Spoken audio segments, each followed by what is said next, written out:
Hello, my name is SANDRA A. Agard, and today I will be reading from my new book, Trailblazers, Harriet Tubman, A Journey to Freedom. Harriet Tubman was an abolitionist and an activist born into slavery.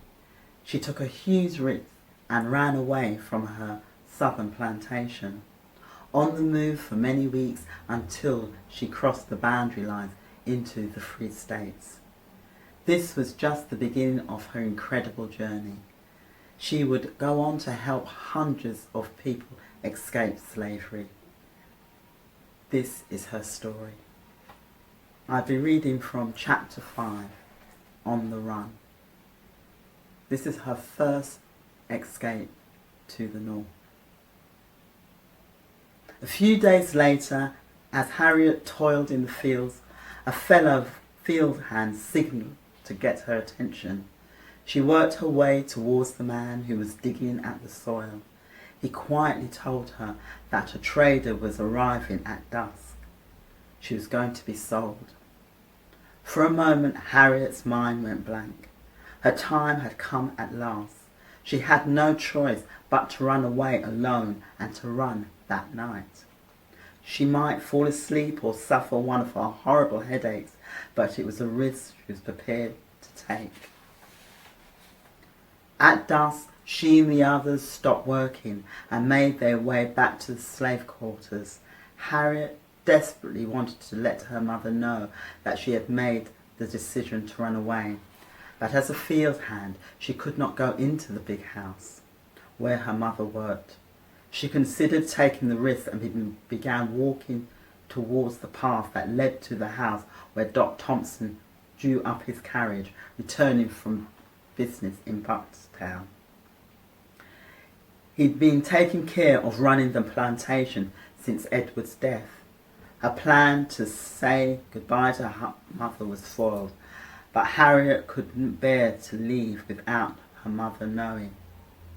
Struck by inspiration, Harriet began to sing. Her deep, loud voice seemed to grow wings and fly towards the house. Her voice was potent and soothing, and all those who heard it was moved. Even Dr. Thompson stopped to listen. He loved to hear the enslaved people sing because he thought it showed they were happy. He never knew that messages were being passed along in the songs. That night, Harriet went about her usual chores. John was hardly speaking to her these days. John, her husband. And they spent most evenings in silence.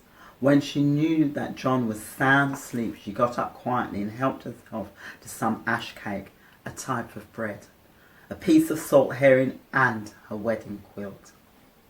Rather than set off into the woods, Harriet decided to head for Bucktown, to go to the farm on the edge of the town. She was going to ask that white woman she had met by the road for assistance. It was a risky move. Although the woman had said she'd help, Harriet couldn't know that she would actually mean what she said, or how committed she would be in her offer when she discovered that Harriet was a runaway. She uttered a quick prayer, walked towards the woman's house and gently knocked at the door. In the stillness of the night, it sounded so loud. The door opened and the Quaker Woman appeared. To Harriet's great relief, the woman nodded and asked Harriet to come in. She led Harriet into the kitchen and told her to sit down. She wrote 2 names on a piece of paper, then gave Harriet directions to where to go next. The first stop on the station on the Underground Railroad was another farm. Harriet couldn't miss it. There were 2 white posts with round knobs on them. The people would give her food and clothing and keep her safe until it was time to move to the next place. Harriet was overwhelmed by the kindness of this woman and wanted to repay her generosity. The only item of any worth Harriet had with her was the patchwork quilt. She gave the beautiful blanket to the woman in gratitude. Harriet left the house, walking through the woods until early the next morning she came across the farm with the 2 white posts. When she knocked on the door, a woman opened it, took the note from Harriet and offered her some food. Once Harriet had eaten, the woman gave her a broom and told her to sweep the yard. For a second, Harriet hesitated. She hadn't left the plantation to be forced to work for someone else. Then she realised that pretending to be the woman's mate would be a good cover if anyone came looking for a runaway slave. She took the broom and began to sweep. As night fell, the woman's husband brought a wagon to the side of the road. He told Harriet to climb in and then filled the wagon with produce. He covered her with some blankets and set off along the bumpy track. When the wagon finally stopped there, they were by the Chop Tank River. He told her to follow the river to the next safe house, but to travel only by night, because by now the slave hunters would be trying to trail her. She must stay off the road at all times. The details of the rest of Harriet's journey are a mystery. Her exact route is unknown due to the secrecy that surrounded the Freedom Roads. The route she probably took was northeast along the Chop Tank River and through Delaware to Pennsylvania. In total, she travelled about 160 kilometres, 90 miles. But there's no record of how long that trek took. Harriet's journey along the Underground Railroad included many stops, shops, homes and businesses of abolitionists and sympathisers where runaways could find hospitality. Though she never recounted the names of those who helped her, in later years she recalled some memorable experience along the way, including a free black family concealing her in a potato hole in their cabin, a man rowing her upriver in silence, a Quaker woman hiding Harriet in an attic.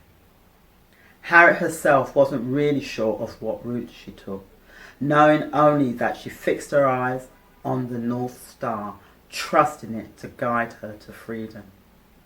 She did remember, however, how she felt when she crossed the Mason-Dixon line, the boundary between Maryland and Pennsylvania that marked the northern limit of the slave-owning states. Beyond the Mason-Dixon line lay freedom. When Harriet finally crossed into the free states of Pennsylvania, the sun was shining. I looked at my hands to see if I was the same person now I was free. There was such glory over everything.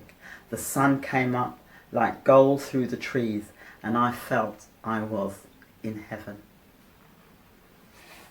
So Harriet, her first journey is free. That is the first of many journeys she would take.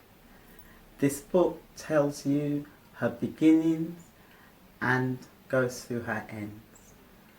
If you want to know how it all transpires, please read Trailblazers, Harriet Tubman, A Journey to Freedom. Thank you for listening. Goodbye.